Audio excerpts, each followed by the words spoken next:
पहली बार बिहार आ रहे हैं। 29 मई को 2 दिन के बिहार दौरे पर हैं। पीएम मोदी के दौरे को लेकर बीजेपी के नेता बेहद उत्साहित हैं। 29 मई को पटना में एयरपोर्ट से बीजेपी कार्यालय तक रोड शो होगा।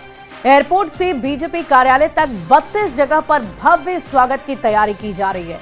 29 मई को पीएम मोदी राजभवन में रात्रि विश्राम करेंगे और इसके बाद 30 मई को वो रोहतास के बिक्रमगंज में चुनावी जनसभा को संबोधित भी करेंगे। पीएम मोदी बिहार को 50,000 करोड़ से भी ज्यादा की योजनाओं की सौगात देंगे और पीएम के इस दौरे को लेकर बीजेपी के साथ साथ जेडीयू के कार्यकर्ता भी जोश में हैं। पटना हवाई अड्डे से प्रधानमंत्री नरेंद्र मोदी का काफिला 29 मई को इसी बेली रोड से होकर गुजरेगा। भाजपा के साथ साथ जदयू के नेता भी प्रधानमंत्री के स्वागत की तैयारियों में जुट गए हैं। जदयू के मुख्य प्रवक्ता नीरज कुमार हैं, इनका आवास भी यहीं पर है, लिहाजा यहाँ पर भी बड़ी तैयारी की जा रही है। हमारे साथ नीरज जी और कई जदयू के अन्य जो लोग हैं वो यहाँ पर मौजूद हैं।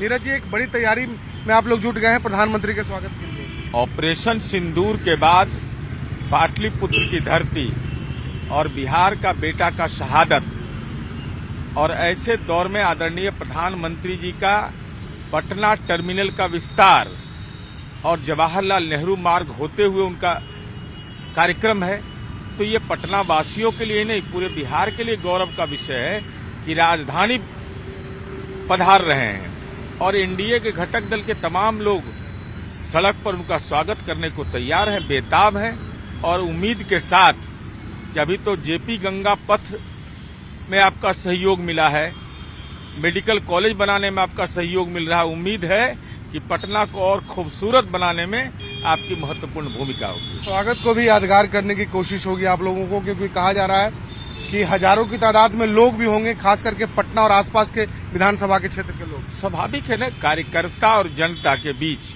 अब बजरंगबली का भी दर्शन होते हुए जाएगा। साक्षात बजरंगबली यहाँ पर बैठे हुए हैं, तो ऐसी स्थिति में एक स्वाभाविक उत्साह का एक वातावरण रहेगा। तो बिल्कुल बड़ी तैयारी चल रही है और इस तैयारी में भाजपा के नेता तो लगे ही हैं, एनडीए के तमाम घटक के साथ साथ जदयू के भी जो प्रमुख नेता हैं वो भी प्रधानमंत्री के स्वागत में जुट गए हैं। कैमरा पर्सन दीपक के साथ शैलेंद्र, न्यूज़ 18 पटना। और इधर पीएम मोदी के बिहार दौरे को लेकर बीजेपी नेताओं का जोश हाई है। बीजेपी सांसद डॉक्टर संजय जायसवाल ने कहा है कि पीएम मोदी पटना एयरपोर्ट के नए टर्मिनल का उद्घाटन करेंगे और साथ ही बेटा एयरपोर्ट का भी शिलान्यास करेंगे, जिसको लेकर लोगों में खास तौर पर उत्साह देखा जा रहा है। बेटा एयरपोर्ट का काम पूरा होने पर किसानों को एक तरह अंतर्राष्ट्रीय बाजार मिल जाएगा। पीएम मोदी रोहतास के बिक्रमगंज से भी हजारों करोड़ की सौगात देंगे। पटना एयरपोर्ट का तो उद्घाटन हो ही रहा है, पर महज 35 किलोमीटर दूर बेटा एयरपोर्ट का भी शिलान्यास माननीय प्रधानमंत्री जी कर रहे हैं। पटना एयरपोर्ट की जो लंबाई का एक प्रॉब्लम था वह भी दूर हो जाएगी और सबसे बड़ा फायदा होगा कि बिहार एक कृषि प्रधान राज्य है और वहाँ कोई लॉजिस्टिक हब नहीं था। इससे हमारे जो फल हैं, सब्जियां हैं, सब बर्बाद होती थी। आज बेटा एयरपोर्ट बन जाने के पश्चात वहाँ पे लॉजिस्टिक सेंटर भी खुलेगा और बिहार के किसान हिंदुस्तान और दुनिया में कहीं भी अपनी फल सब्जियां बेचने के लिए सक्षम हो जाएंगे। इससे किसानों की आय में एक बहुत बड़ा इजाफा होगा और साथ साथ अंतर्राष्ट्रीय उड़ानें भी चलेंगी। उसके लिए हम लोग प्रधानमंत्री जी का आभार व्यक्त करते हैं। बक्सर में 6 लेन ब्रिज, नया 4 लेन हाईवेज, नया थर्मल पावर प्लांट, यह सब कार्य बता रहे हैं कि माननीय प्रधानमंत्री जी बिहार के प्रति कितने ज्यादा कार्य करने के लिए उत्सुक हैं। और पटना में 29 मई को कार्यक्रम के बाद पीएम मोदी 30 मई को रोहतास के बिक्रमगंज पहुंचेंगे, जहां से वे करीब 50,000 करोड़ की योजनाओं की सौगात देंगे। बिक्रमगंज में पीएम मोदी की विशाल जनसभा की तैयारियां भी की जा रही है, जिसमें लाखों लोगों के आने का दावा किया जा रहा है। सभा स्थल पर युद्ध स्तर पर काम चल रहा है। दिन रात बीजेपी के बड़े नेता दौरा कर तैयारियों का जायजा ले रहे हैं और दिशा निर्देश भी दे रहे हैं।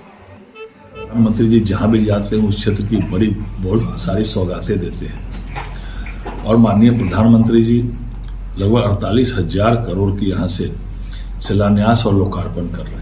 उसमें नवीनगर का 24,000 मेगावाट का पावर प्रोजेक्ट है, 4 लेन सड़क है और भी कई योजनाएं माननीय प्रधानमंत्री जी यहाँ देने वाले हैं। अभी तक 2014 के बाद सबसे बड़ा पंडाल जो है इस विक्रमगंज की धरती पर बन रहा है। और 30 मई को विक्रमगंज में पीएम मोदी की जनसभा को लेकर तैयारियां जोरों पर है। दिन रात कार्यकर्ता लगे हुए हैं। करीबन 11 लाख वर्ग फीट में विशाल पंडाल बनाया जा रहा है और पंडाल में करीब 5 लाख लोगों के बैठने की व्यवस्था भी की जा रही है। सैकड़ों मजदूर तैयारियों को अंतिम रूप देने में जुटे हुए हैं। पीएम की सभा में रोहतास के अलावे बक्सर, भोजपुर, कैमूर, औरंगाबाद और अरवल के लोग भी शामिल होंगे। पार्टी के साथ ही प्रशासन भी पूरी तरह व्यवस्था को दुरुस्त करने में लगा हुआ है। लोगों को किसी भी तरह की कोई परेशानी ना हो, इसका खास ख्याल रखा जा रहा है। ट्रैफिक में भी कोई दिक्कत ना हो, इसके भी इंतजाम किए जा रहे हैं। लगाए जा रहे हैं क्योंकि गर्मी का मौसम है, वहाँ पर पेयजल की व्यवस्था पर्याप्त मात्रा में की जा रही है। मेडिकल टीम्स भी पर्याप्त मात्रा में रखी जा रही है ताकि जो भी लोग आएँ, दूर दूर से आएंगे, उनको जो है पेयजल या फिर मेडिकल फैसिलिटी इस तरह की कोई दिक्कत नहीं। साथ ही जो सिक्योरिटी है तो वहाँ पर किसी को कोई असुविधा नहीं हो, इसीलिए पर्याप्त संख्या में DFMD एंट्री गेट्स बनाए जा रहे हैं ताकि वेटिंग एरिया ज़्यादा लोगों को समय ना लगे एंटर करने में। तो इस तरह का ध्यान रखा जा रहा है। सभी के लिए सिटिंग अरेंजमेंट और शेड्स जो हैं 5 हैंगर्स में लगाए गए हैं ताकि धूप में किसी को खड़ा नहीं होना पड़े। रोहतास जिला के विक्रमगंज में प्रधानमंत्री नरेंद्र मोदी का कार्यक्रम है और इसको लेकर व्यापक रूप से तैयारी की गई है। बड़ा पंडाल बनाया जा रहा है और चूंकि 30 मई को प्रधानमंत्री विक्रमगंज जा रहे हैं, जिसको लेकर आप देख सकते हैं किस प्रकार व्यापक रूप से तैयारी की जा रही है। बहुत विशाल पंडाल बनाया जा रहा है और जगह जगह बैरिकेडिंग की जा रही है ताकि प्रधानमंत्री के कार्यक्रम के दौरान कहीं कोई दिक्कत न हो। बताया जाता है कि यहाँ लगभग लाखों की संख्या में कुर्सियां भी लगाई जाएगी, क्योंकि प्रधानमंत्री ऑपरेशन सिंदूर के बाद सासाराम आ रहे हैं और बताया जा रहा है कि जैसे बिहार में वो ऑपरेशन सिंदूर के बाद पहली बार आ रहे हैं और उनको सुनने के लिए लाखों लोग यहाँ एकत्र होंगे। आप देख सकते हैं इस तरफ जो है बड़ा सा पंडाल बनाया जा रहा है। पंडाल में पहुँचेंगे, आम लोग पहुँचेंगे, तो इसके लिए विक्रमगंज जो है वो उसमें तैयारी जो है वो पूरी अंतिम रूप देने की कोशिश की जा रही है। अजीत कुमार, न्यूज़ 18, सासाराम। बढ़ते आगे, नीतीश सरकार जल्द ही लोगों को करीब 50,000 करोड़ का तोहफा देने वाली है। सीएम नीतीश कुमार ने अपनी प्रगति यात्रा के दौरान जो घोषणाएं की थी उन सभी को सरकार पूरा करने में जुटी हुई है। आपको बता दें कि 50,000 करोड़ की लागत से करीब 430 योजनाओं पर जून महीने से काम शुरू होने जा रहा है। ये जानकारी दी है डिप्टी सीएम सम्राट चौधरी ने। डिप्टी सीएम ने कहा कि 15 अगस्त से पहले हर हाल में काम शुरू करने के निर्देश दिए गए। बिहार के विकास के लिए ये मील का पत्थर साबित होगा। प्रगति यात्रा के माध्यम से जो आदरणीय मुख्यमंत्री नीतीश कुमार जी ने लगभग 50,000 करोड़ की 430 योजना की घोषणा उन्होंने किया, उस योजना को अगले 15 अगस्त के पहले हर हालत में सभी विभागों को निर्देशित किया गया है कि आप इसका कार्य प्रारंभ करने का काम करें, काम शुरू करें। वहीं जेडीयू सांसद संजय कुमार झा के नेतृत्व में सर्वदलीय प्रतिनिधि मंडल सिंगापुर पहुंचा, जहां अधिकारियों और थिंक टैंक के साथ बैठक से पहले सिंगापुर में भारत के उच्चायुक्त और राजदूत शिल्पक अंबुले के साथ एक बैठक की गई है। का एक इम्पॉर्टेंट रोल है वहाँ पर, जैसे कि 25 तारीख को टेररिज्म पे वहाँ पर रेजोल्यूशन पास हुआ, तो उस चीज़ को फोर्सफुली रखना, हम लोग नहीं है मेंबर अभी वहाँ पर, इस चीज़ को फोर्सफुली रखना ये हम लोगों ने रिक्वेस्ट किया है। ये भी कहा है कि पाकिस्तान को ब्लैकलिस्ट करने के लिए ये जो फाइनेंशियल असिस्टेंस मिलता है, क्योंकि वो पैसा वो डाइवर्ट करके उसी टेररिस्ट के उसमें लगाता है। वहीं केंद्रीय मंत्री गिरिराज सिंह 2 दिन के दौरे के तहत धर्मशाला के सर्किट हाउस पहुंचे, जहां उन्होंने नीतीश कुमार की सरकार बनने का दावा किया। गिरिराज सिंह ने कहा कि नीतीश कुमार का काम बोलता है, आरजेडी और जनसुराज भ्रम फैलाने की कोशिश कर रहे हैं, लेकिन इससे उन्हें कोई फायदा नहीं होगा। इसके साथ ही उन्होंने कांग्रेस पर भी जमकर निशाना साधा है। वो लोग नीतीश कुमार को अंडर एस्टिमेट कर रहे हैं और भ्रम फैला रहे हैं, ये कौन लोग हैं? ये आरजेडी हैं, लालू प्रसाद जी हैं जो खुद इनवैलिड है, जो जनस्वराज के लोग हैं जिनको गलतफहमी है अपने प्रति। नीतीश कुमार का काम बोलता है, और अगली सरकार बिहार में नीतीश कुमार के नेतृत्व में एनडीए का ही बनेगा। और पटना से इस वक्त की बड़ी खबर का रुख करेंगे। बिहार में विधानसभा चुनाव से जुड़ा मामला, जेएमएम अलग लड़ सकता है चुनाव। बड़ी खबर आपको बता रहे हैं, इंडिया गठबंधन से अलग हो सकता है। बिहार में जेएमएम की 15 सीट पर दावेदारी, और बात अगर नहीं बनती है तो बात नहीं बनने पर अलग लड़ सकता है जेएमएम। जेएमएम ने आरजेडी को याद दिलाया गठबंधन धर्म। झारखंड में एक सीट पर भी बनाया था मंत्री। 2019 में झारखंड में मंत्री बनाया गया था। इस वक्त की बड़ी खबर आपको बता रहे हैं, बिहार में आगामी विधानसभा चुनाव को लेकर हलचल काफी तेज है। और इसी बीच ये बड़ी खबर आपको बता रहे हैं, झारखंड की मुख्य पार्टी जेएमएम की तरफ से ये ऐलान किया गया है कि वो अलग होकर इंडी गठबंधन में अगर बात नहीं बनती है तो 15 सीटों पर चुनाव लड़ सकते हैं। और देखिए, लालू परिवार से खुशखबरी आई है। नेता प्रतिपक्ष तेजस्वी यादव एक बार फिर से पिता बन गए हैं। उनकी पत्नी राष्ट्रीय यादव ने बेटे को जन्म दिया है। तेजस्वी यादव ने खुद सुबह सुबह सोशल मीडिया पर पोस्ट कर इसकी जानकारी भी दी। सबसे बड़ी बुआ मीसा भारती ने सबसे पहली सेल्फी ली। वहीं लालू प्रसाद, रोहिणी आचार्य और हेमा वीडियो कॉल के जरिए अपने घर के नए सदस्य को देखते नजर आए, जबकि दादी राबड़ी ने इस पल की खुशी को अपनी पोती को चूम कर जताई। तेजस्वी यादव अपने पिता लालू यादव को वीडियो कॉल के जरिए ये बता रहे हैं कि मुझे बेटा हुआ है और आप दादा बन गए हैं। तो तस्वीरें हम आपको दिखा रहे हैं। देखिए आप, तेजस्वी यादव जो बिहार के नेता प्रतिपक्ष हैं, लालू परिवार के छोटे बेटे हैं, और वो एक बार फिर से उन्हें पिता बनने का सौभाग्य प्राप्त हुआ है। और तस्वीरें हम आपको दिखा रहे हैं। इससे पहले तेजस्वी यादव एक पुत्री के पिता थे और आज उन्हें पुत्र रत्न की प्राप्ति हुई है। लालू परिवार में ये बड़ी खुशखबरी देखने को मिली और आप देख पा रहे होंगे पूरा परिवार काफी खुश नजर आ रहा है। एक तरफ जहां राबड़ी देवी अपनी पोती को गोद में लिए उसे चूमती नजर आई खुशी से, दूसरी तरफ आप सबसे बड़ी बुआ मीसा भारती की तस्वीर देख पा रहे होंगे, जिन्होंने नए सदस्य के साथ सेल्फी लेकर पोस्ट किया। और बाकी घर के अन्य सदस्य जो हैं, बड़ी बहनें हैं, वे सभी वीडियो कॉल के जरिए इस नए सदस्य का वेलकम करती नजर आई।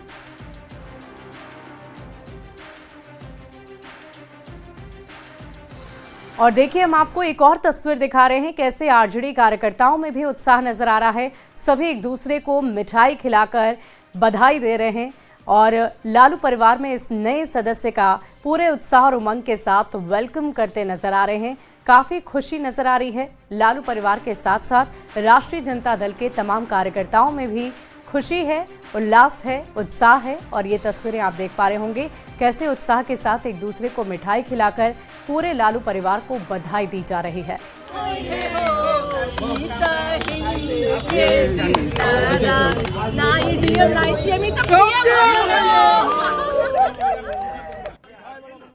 और तेजस्वी यादव के दोबारा पिता बनने पर बिहार बीजेपी के अध्यक्ष दिलीप जायसवाल ने तेजस्वी यादव को बधाई और शुभकामनाएं दी हैं।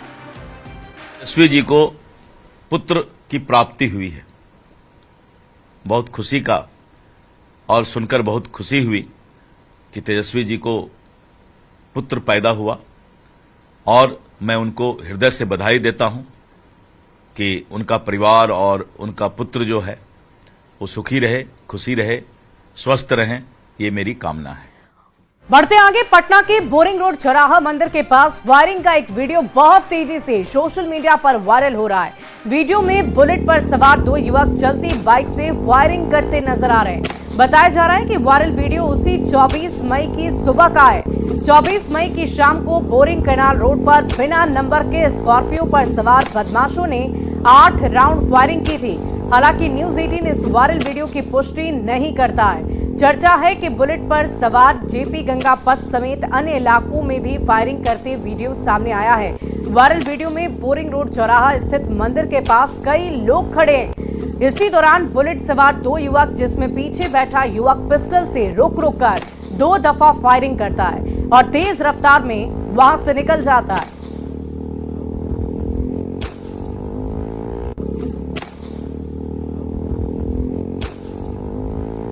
और इसी बीच न्यूज 18 पूछता है सवाल कि सरेआम फायरिंग, कहां सो रही पुलिस? किस नींद में पुलिस सोई हुई है? क्या पुलिस का इकबाल खत्म हो चुका है? ये भी एक बड़ा सवाल है। इन सब के बीच बोरिंग रोड, जो कि पॉश इलाका है, वहां से ये फायरिंग का वीडियो वायरल हो रहा है। राजधानी पटना में कैसे लोग खुद को सुरक्षित महसूस करें?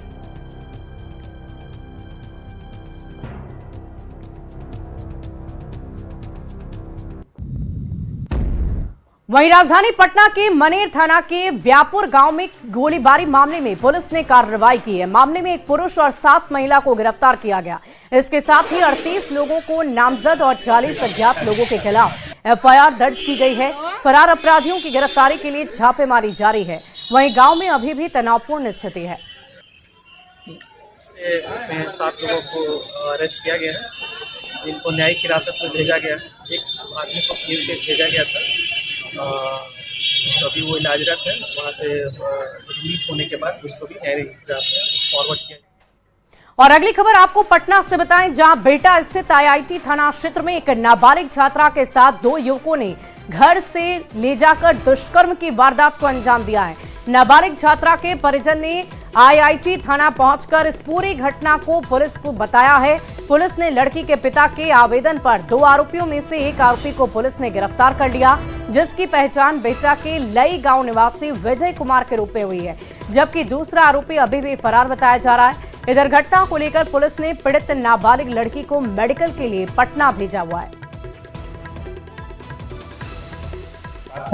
दुष्कर्म हुआ है, जिसमें उसके परिजन के द्वारा आवेदन दिया गया। आवेदन में अग्रतर कार्रवाई करते हुए एक आरोपी को गिरफ्तार कर लिया गया है और गिरफ्तार करके घटना बिहटा रेलवे स्टेशन पर उसके सीढ़ी पर चढ़ने, सीढ़ी पर होने के कारण आवेदन को अग्रतर कार्रवाई के लिए उसको बिहटा रेलवे स्टेशन के एसएचओ को भेज दिया गया है। और खबर मुंगेर से है, जहां नया रामनगर थाना क्षेत्र में ठाकुरबाड़ी पर कब्जे को लेकर महमदा और गढ़ी रामपुर गांव के बीच विवाद पर पुलिस ने एक्शन ले लिया है। ठाकुरबाड़ी समिति के अध्यक्ष के आवेदन पर नया रामनगर थाने में प्राथमिकी दर्ज कराई गई, जिसमें 18 नामजद और 20 से 25 अज्ञात लोगों को नामजद किया गया। आवेदन में कहा गया कि ठाकुरबाड़ी धार्मिक न्यास परिषद पटना से जुड़ा है और उसके निर्देश पर यहां राधा कृष्ण की प्रतिमा स्थापित करने के लिए मंदिर का निर्माण कराया जा रहा है। लेकिन महमदा के लोगों ने रविवार की रात मंदिर के नवनिर्मित दीवार को तोड़ दिया। तोड़फोड़ का विरोध किया गया तो वहां पर मारपीट और पथराव शुरू हो गया। तो थाना की टीम त्वरित कार्रवाई करते हुए मौके पर पहुंची और सीनियर ऑफिसर्स भी गए, हम लोग भी गए और अगल बगल की थाना की टीम को भी वहां बुलाया। तो देखा कि वहां पे जो ठाकुरबाड़ी का जो दीवार था उसको क्षतिग्रस्त करके तोड़ दिया गया था एक पक्ष के द्वारा, और उसके बाद जब दूसरे पक्ष के द्वारा मना किया गया, समझाया गया, तो उधर से पत्थरबाजी और ये सब दंगा वगैरह किया गया। तो रांची में टीम गठित करते हुए हम लोगों ने इसमें एफआईआर हुआ है। एफआईआर होने के उपरांत जो है 8 लोगों को इसमें अरेस्ट किया है और उसको। वहीं शेखपुरा में नौकरी दिलाने के नाम पर ठगी की जा रही है। कसार गांव की एक महिला से भी आंगनबाड़ी सुपरवाइजर के पद पर बहाल करने के नाम पर 3 लाख रुपए की ठगी कर ली गई। महिला से किसी संस्थान में काम भी करवाया और सैलरी तक नहीं दी। पंकज कुमार पर ठगी का आरोप लगा है। कई दफा शिकायत करने के बावजूद इस मामले में कोई कार्रवाई नहीं की गई है।